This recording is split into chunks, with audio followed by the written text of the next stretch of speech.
ഇനയോളം ഈ സമയം വരെ നിലകൊള്ളുകയാണ് എന്നുള്ള കാര്യത്തിന് യാതൊരു സംശയവുമില്ല. കർത്താവായ യേശു യെരൂശലേം പട്ടണത്തിലേക്ക് പ്രവേശിക്കുന്നത് ഒരു കഴുതക്കുട്ടിയുടെ മുകളിൽ കയറിയിരുന്നാണ്. ജനങ്ങളോട് കർത്താവായ യേശു ഒന്നും പറഞ്ഞിട്ടില്ല. നമ്മൾ വായിച്ചതുപോലെ സൗമ്യനായി ശാന്തനായി ഒന്നും സംസാരിക്കാതെ എളിമയും വിനയവും നിറഞ്ഞ യേശു ശാന്തനായി നിശബ്ദനായി ഈ കഴുതക്കുട്ടിമേൽ കയറിയിരുന്ന യെരൂശലേമിലേക്ക് പ്രവേശിക്കുമ്പോൾ ജനങ്ങളുടെ ഭാഗത്തുനിന്നുണ്ടായ പ്രതികരണം നമ്മളൊന്ന് നോക്കുക. ജനങ്ങൾ വെറുതെ നിന്നില്ല. അവർ വൃക്ഷങ്ങളുടെ മൂപ്പില്ലാത്ത വിലകളും തളിരുകളും കൂടിയ ഭാഗങ്ങൾ വെട്ടിയൊടിച്ച് എന്തു ചെയ്തെന്നറിയാമോ? യേശുവിനെ എതിരേൽക്കുവാൻ വഴിയുടെ ഇരു സൈഡുകളിലും നിന്നു. പ്രിയ വാത്സല്യമുള്ള ദൈവമക്കളെ, ലോകത്തിൽ കാണുന്ന ഇങ്ങനെയുള്ള ഏത് ആഘോഷങ്ങളുടെയും പിന്നിലെ രഹസ്യം ഇതാണ്. സീസണിൽ നമ്മൾ എരുമേലിയും നോക്കിയാൽ അവിടെ ഇങ്ങനത്തെ ഇലക്കൊമ്പുകൾ വിൽക്കുവാൻ വെച്ചിട്ടുണ്ട്. അവിടെ വരുന്ന തീർത്ഥാടകർ അത് വാങ്ങി അത് കൊണ്ടുവന്ന് അവരെന്ത് ചെയ്യാണ്? തങ്ങളുടെ കരങ്ങളിൽ പിടിച്ച് അങ്ങോട്ടും ഇങ്ങോട്ടും വീശിക്കൊണ്ട് അവര് ആർത്തിരിക്കുകയാണ്. ഒരുപക്ഷെ അതെല്ലാം ഈ വഴിക്കൂടെ വന്നതായിരിക്കും എന്ന് നമ്മൾ നിனைക്കുന്നതിൽ ചിന്തിക്കുന്നതിൽ തെറ്റില്ല. യെരൂശലേം നിവാസികൾ മുഴുവൻ ഇടയിമറിഞ്ഞു.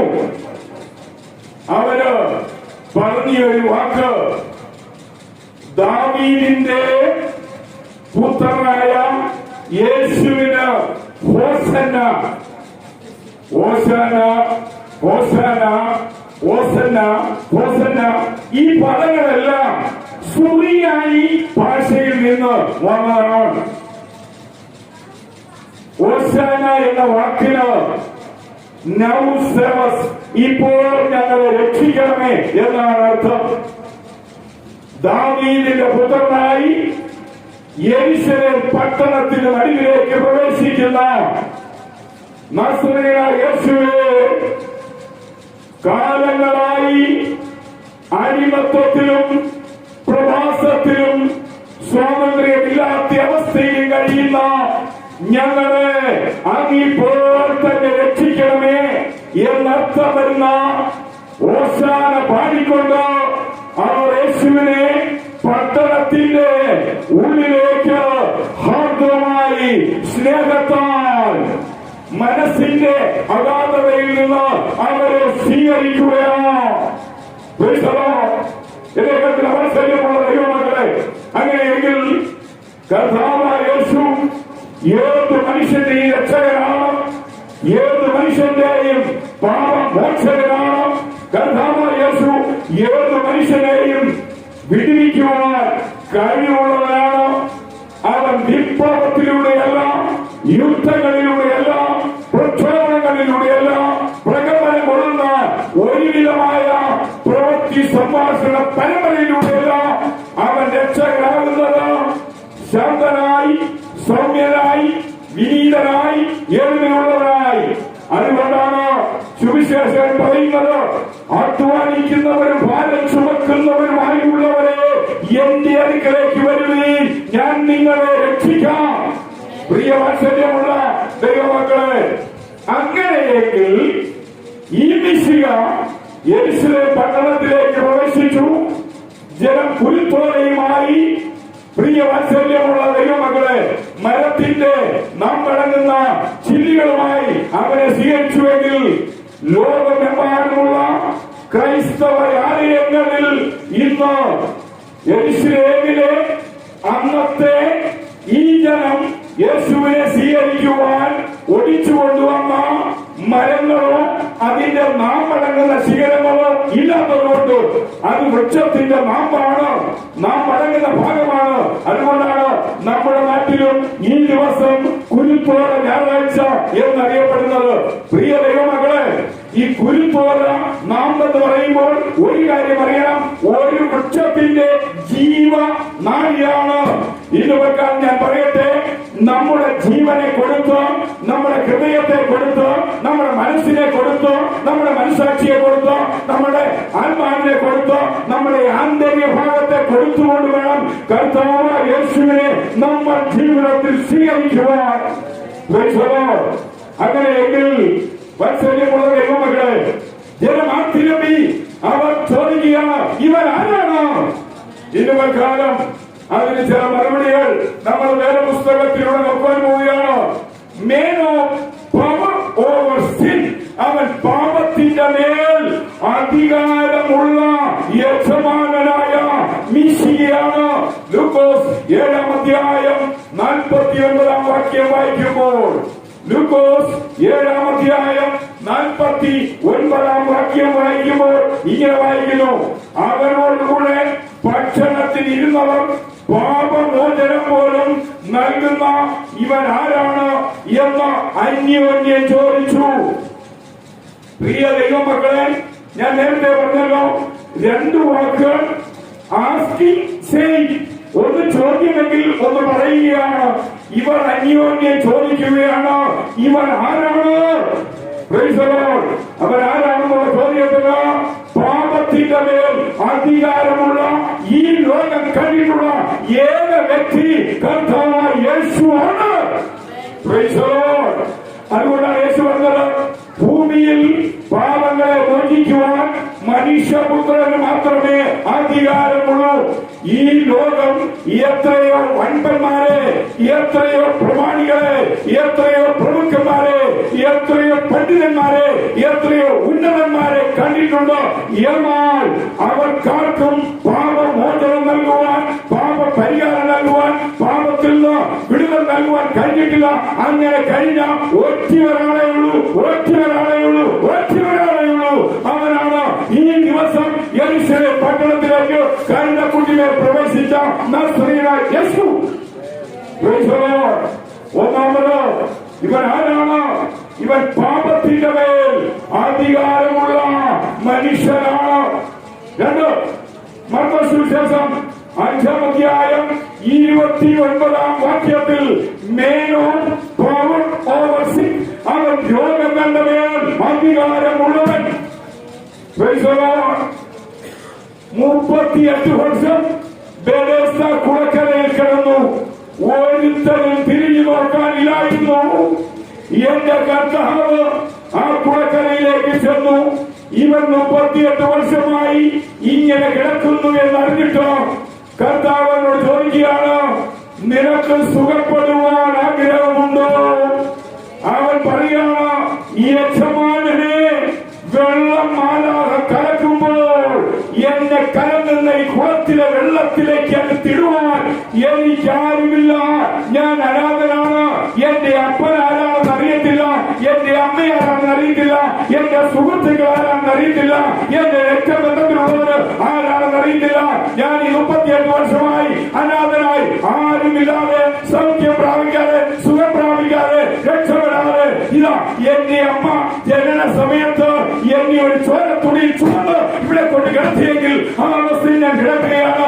എന്നോട് ആർക്കും കരുണയുണ്ടായിട്ടില്ല. കർത്താവായ യേശു പറയാണ്, നീ എന്നെ കിടക്കെടുത്തു. ആമേൻ. യോഹന്നാൻ 5:14 ഒരു ദിവസം കർത്താവായ യേശു യെരൂശലേം പള്ളിക്കൽ വെച്ച് ഇവനെ കാണുകയാണ്. അവൻ എഴുന്നേറ്റു, കിടക്കെടുത്ത് യെരൂശലേം പള്ളിയിലേക്ക് പോയ വഴിയിൽ ആ കിടക്ക വലിച്ചെറിഞ്ഞു. ആമേൻ. ഇനിയുള്ള കിടക്കാൻ വരേണ്ട അത്ര വലിയവനാണ് എന്നെ എഴുന്നേൽപ്പിച്ചത്. പ്രിയ ദൈവമക്കളെ, യെരൂശലേം പട്ടണം വിളങ്ങി. ജനം ചോദിക്കുകയാണ്, ഇവൻ ആരാണ്? മേൻ ഓഫ് പവർ ഓവർ സിൻ, അവൻ രോഗത്തിന്റെ മേൽ അധികാരമുള്ളവൻ. ഇതുവെക്കാൻ ഞാൻ പറയട്ടെ, നിന്നെ നാളുകളായി അകത്തുന്ന മാറാത്ത മാരക രോഗം പിടിച്ചിട്ടുണ്ടെങ്കിൽ ഞാൻ പറയട്ടെ, ഈ ഹോസ്റ്റാൻ ഞാൻ വെച്ച കുട്ടികളെ ഇത് പൊട്ടിക്കുന്നവരാണ്. നിന്റെ രോഗവചനങ്ങളെ അവർക്ക് മാറ്റുവാൻ അവർ കഴിവുള്ളവരാണ്. മൂന്നാമത് ഈ കർത്താവായ യേശു ആരാണെന്ന് യോഹന്നാൻ 11:35 പറയുന്നു. അവൻ കഷ്ടയുടെ മേൽ, പ്രയാസങ്ങളുടെ മേൽ, ദുരിതങ്ങളുടെ മേൽ അധികാരം ഉള്ളവനാണ്. ആമേൻ. കർത്താവായ യേശുവിന്റെ സ്നേഹിതനായ ലാസർ മരിച്ചു. അവൻ ലാസറിന്റെ കല്ലറയിലേക്ക് പോവുകയാണ്. പോകുന്ന വഴിയിൽ അവന്റെ സഹോദരിമാരാകുന്ന മാർത്തയും മറിയയും കരഞ്ഞുകൊണ്ട് അവനെ സമീപിച്ചു. കർത്താവായ യേശുവിനെ ഓർത്തു നോക്കിയിട്ട് അവരെ കരഞ്ഞ കണ്ണുനീരുമായി, കരയുന്ന കണ്ണുകളുമായി, പ്രകാശമില്ലാത്ത മുഖവുമായി, പരാതിയും പരിവവും സങ്കടവും തലകെട്ടി നിൽക്കുന്ന ഒരു മുഖത്തോടെ കർത്താവായ യേശു അവരെ കാണുകയാണ്. ആമേൻ.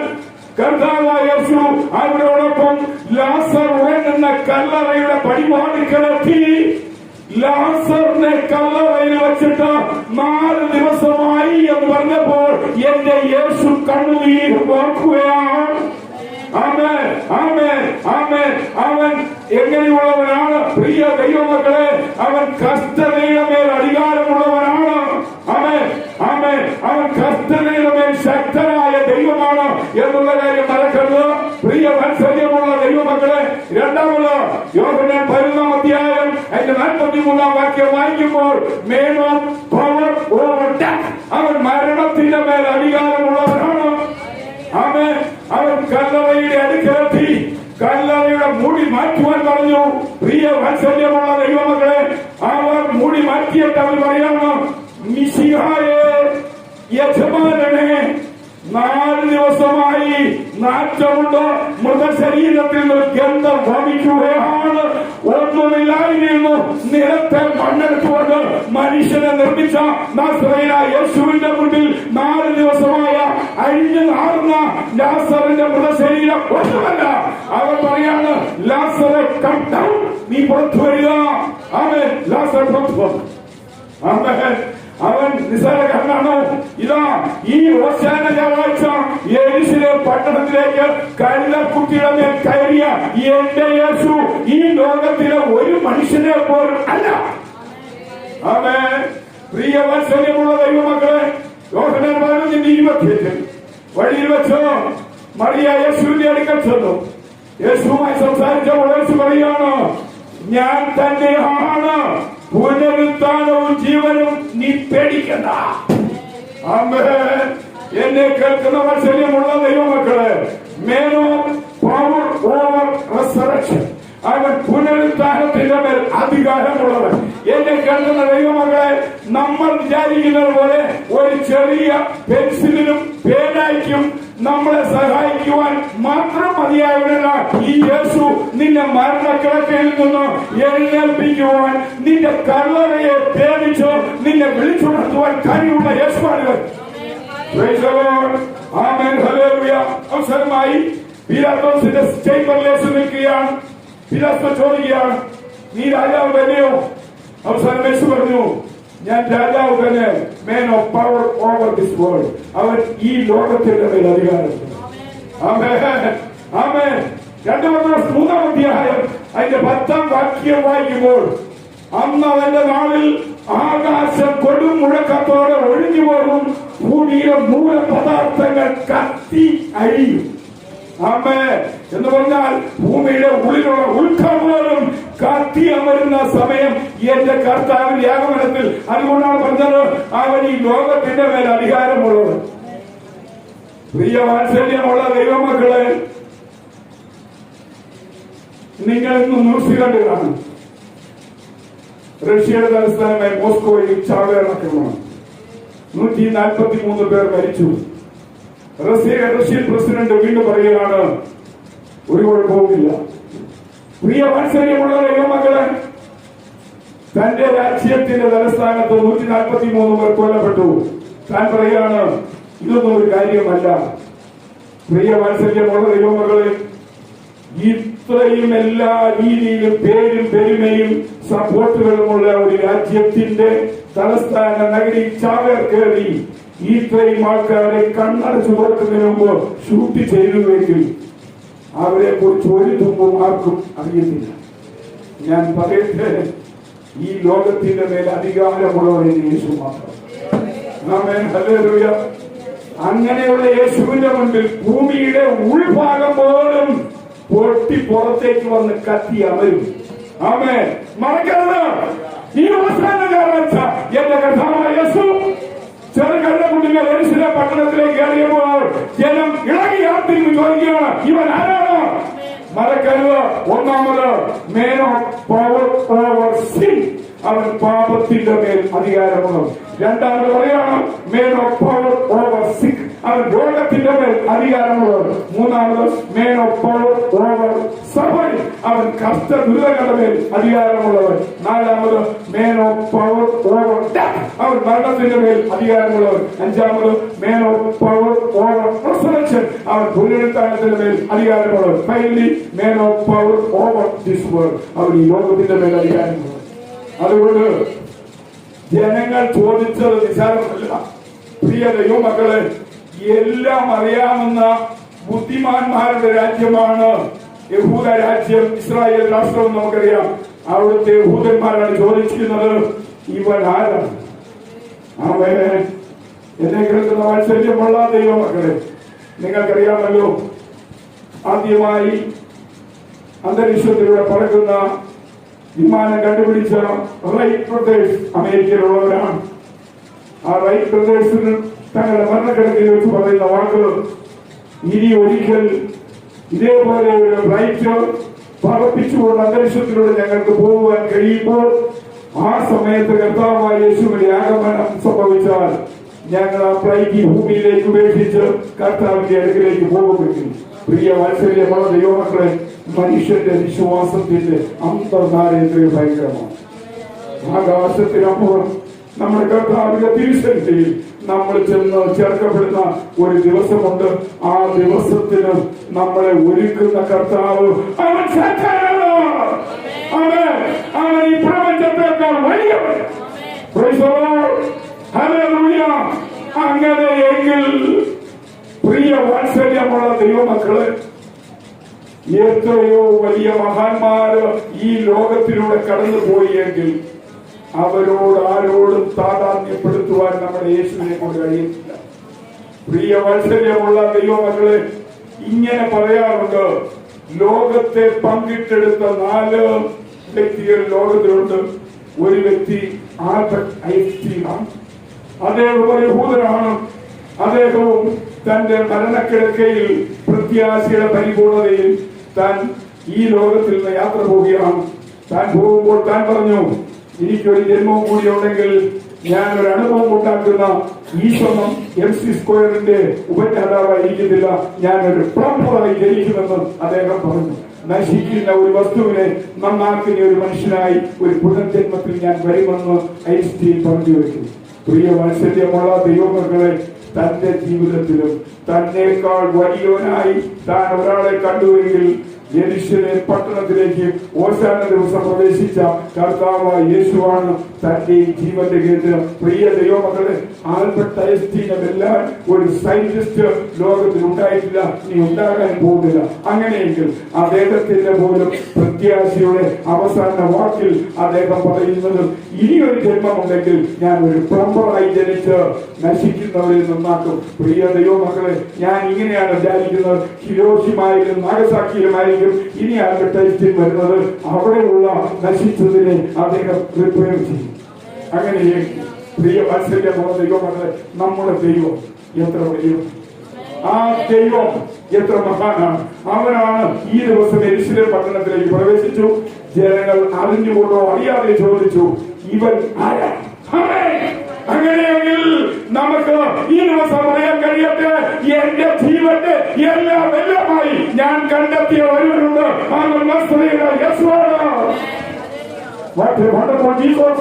അവൻ എത്ര അതിശയമുള്ള യേശുവാണ് എന്ന് നമ്മുടെ ജീവിതത്തിൽ അറിഞ്ഞുകൊണ്ട് ഈ അവസാന ജീവിതത്തിൽ നമ്മുടെ ജീവിതത്തെ മുന്നോട്ട് നയിക്കാം. അങ്ങനെയെങ്കിൽ ഇസ്രായേൽ ജനം, യഹൂദ ജനം, മരക്കൊമ്പുകൾ വൃക്ഷങ്ങളുടെ നമ്മൾ ഇതെല്ലാം കയ്യിലെടുത്തുകൊണ്ട് അവര് തിരുമ്പുകയാണ്. ദാവീദിന്റെ പുത്രനായി യെരൂശലേം പട്ടണത്തിലേക്ക് പ്രവേശിക്കുന്ന നസറേയനായ യേശുവിന്റെ ഹോസന്ന എന്ന് പറയുമ്പോൾ, പ്രിയ ദൈവമക്കളെ, നമുക്ക് ഇങ്ങനെ പറയാം: കർത്താവേ, എന്നെ ഈ സമയം അങ്ങ് രക്ഷിക്കണമേ. എന്റെ പാപമുണ്ടെങ്കിൽ എന്നെ രക്ഷിക്കണമേ. എന്റെ വേദനയിൽ നിന്ന് രക്ഷിക്കണമേ. എന്റെ മനപ്രയാസത്തിൽ നിന്ന് രക്ഷിക്കണമേ. എന്റെ അരിഷ്ടത, എന്റെ കഷ്ടപ്പാട്, എന്റെ ദുരിതം, എന്നെ വ്യക്തിയാണെന്ന ഈ ഭൗതിക പ്രപഞ്ചത്തിലെ ഏത് മാരകമായ ദോഷത്തിൽ നിന്നും എന്നെ ഇപ്പോൾ രക്ഷിക്കണമേ. അവൻ നമ്മളെ രക്ഷിച്ച് നമ്മളെ സ്വാതന്ത്ര്യപ്പെടുത്തി നമ്മളെ ഐശ്വര്യപൂർണമായ ഒരു നല്ല ജീവിതത്തിലെ നയിക്കുവാൻ തയ്യാറുള്ളവരാണെങ്കിൽ ഈ അവസാന ദിവസം നമുക്ക് പറയാം: നൗ സേവ് മീ, ഇപ്പോൾ എന്നെ രക്ഷിക്കണമേ. ആമേൻ. കർത്താവേ,